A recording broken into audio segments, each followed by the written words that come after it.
This is a significant one, and 2 places at the temple. You don't have to open up your books, but if you choose to and want to, it'll show you where this stuff is. Welcome. I want to frame this for you in your language and words. Welcome to the parsonage. You are in a high priestly parsonage. Now, he mentioned one of the weights found, like the stones for weighing things, like what's a pound, a pound of gold against a pound of rocks, and chiseled on it is kopros. That was a high priestly family from the time of Mishnah. And I'm not saying necessarily this is his house. It could have been. It could have been the house of Caiaphas. It could have been the house of Annas. But I want you to note, you're in the parsonage of the high priesthood. If you look on the wall over there, that is called a fresco. The only places in the land where we find those are in Herod's palaces and in the most wealthiest of homes, and there were some in the synagogue of Migdal. I also want you to note that most people use the public mikvah for immersion. If you had one mikvah in your house, you were fortunate. This one has tons of them. If you had a bathtub in your house, you weren't in trouble like Bathsheba having to shower on top of the house. I want to put into perspective for you the excess that's here. Hold that thought. Let me pull us back to everything that we know about crucifixion. As I unpack this, please do not hear what I am not saying. And wait to the end for me if you have any questions. Do not hear what I'm not saying, but be a good listener. And going to crucifixion, we go all the way back to the book of Deuteronomy. And if you look, there's a whole section in this book on page 147 that begins on crucifixion. In Deuteronomy and in Genesis, in Deuteronomy, it talks about if a man has committed a crime punishable by death and his body hangs, and how it's an abomination for him to hang upon a tree. It's a shame. It's a disgrace. Now carry yourselves forward to the time of David's son Absalom, who gets caught with his hair in the tree, and Joab's men run him through. There's a sense of disgrace connected to it. It's like how fortunate and how fitting that he's hanging in a tree. This is the place he would probably need to end up anyway for his treason against his father and his family. Now move forward into the time of the Persians. We know from the time of Esther, and we know the time of Ezra and Nehemiah, as they were kind of migrating over here. There was a decree that went out through the land, and if you didn't follow it, the Persians, it said in Ezra 6:11, that anyone who alters this edict, a beam of his house shall be pulled out of his house, and he shall be impaled on it, and his house shall be made a dunghill. There's a whole bunch of sections on crucifixion in that time, but in the museum, there's a relief, a sketch that's in your book that shows how the beginnings of crucifixion began, where you just sharpened a pole, and the Assyrians were perfect at this. They managed to run a post from a lower part of your body all the way out your shoulder and avoid all major organs, so that you didn't die from impaling, you died from thirst, which could take you days. They mastered it, and then the Romans came along and completely perfected it. Wearing a cross around your neck is like wearing an electric chair, a lethal injection table. It's the preferred form of execution, and Rome mastered it. There are parts in Josephus where he says that that the whole road was lined with crosses, and that there were bodies wanting for trees and trees wanting for body. Thousands. If you've seen Spartacus back in the day, gives that image of it. What I want to do is show you real quickly, and I won't talk about others too, but there's 2 sections here where I put in there about how did the Pharisees view crucifixion. In the Jewish literature at the time of Jesus that was an oral tradition and was written down later, it talks about the fact that there were prescribed forms of punishment. You could choke somebody, you put them knee-deep waist in the ground, and you twisted a scarf, you choked them. You could behead them, and all these different things. But the one that they would not do because of the Jewish taboo of hanging on a tree was crucifixion. The Pharisees were not in favor of crucifixion because that is, and they have it right in their literature. Now, an interesting thing in the window of history that we tend to not get educated on, the intertestamental period, going from Malachi, Ezra, Nehemiah, Esther to Matthew, that in-between phase. in that time, the Maccabees, their family, that's a nickname, the Hammer, their family is called the Hasmoneans, the fruitful ones. And they tried to take and establish the king of David in that time. One of them, his name is John Hyrcanus I.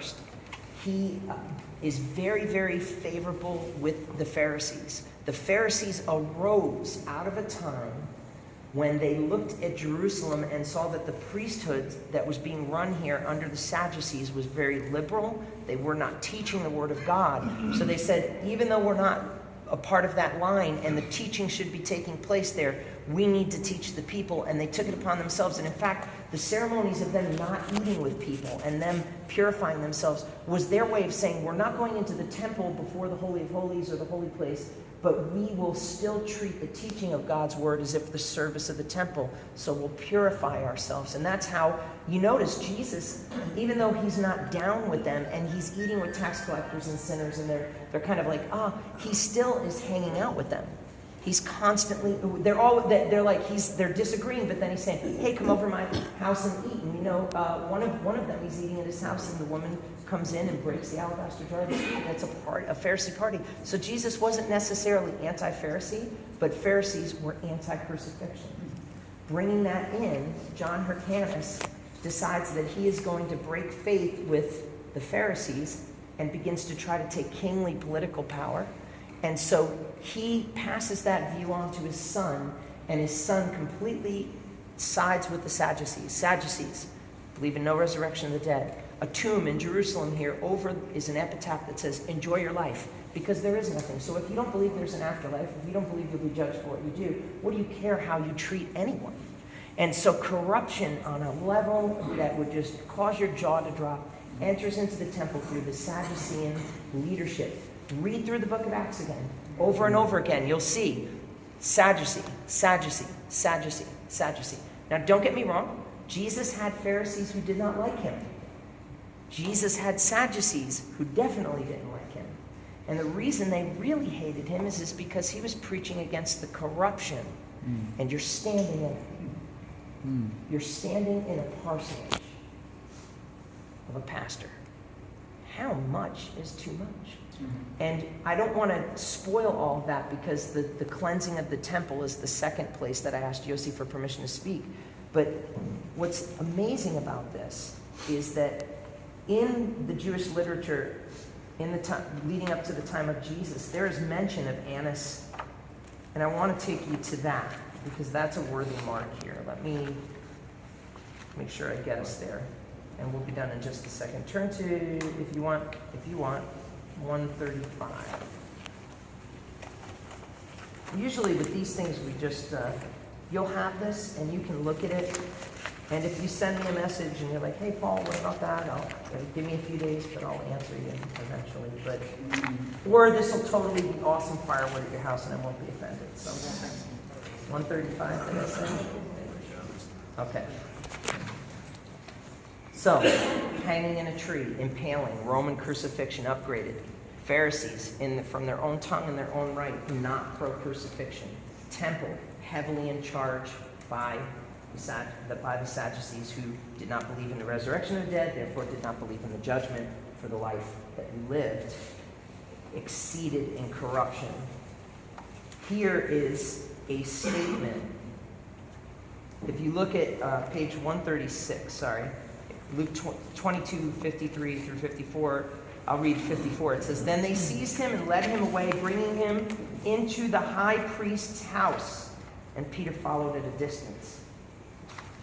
You're in a high priest's house, or at least a high priestly house. He's brought into here. Is he brought before the Sanhedrin in this statement? He's first brought in, and we read in other places where it says he's brought. One place says Annas' house and Caiaphas' house. What's interesting is in Jewish history, in Judaism, there was one other time where there was a dual priesthood, Zadok and Abiathar. And so in this time, we read from the Gospels, and I believe it's Luke, where it said in the time, during that Luke 3:2, during the time of the high priesthood of Annas and Caiaphas, the word of the Lord came through John. So we see a dual high priesthood. What we know about the house of Annas from history, from Josephus, and from the New Testament is that he had his reign as high priest, and he continued to reign through his son-in-laws, through his sons, as far as 5 generations he held on to power. And we see this in government and in local government all the time. Bringing it to here, listen to this. There's a statement from the Babylonian Talmud that says this: "Woe is me because of the house of Bethus.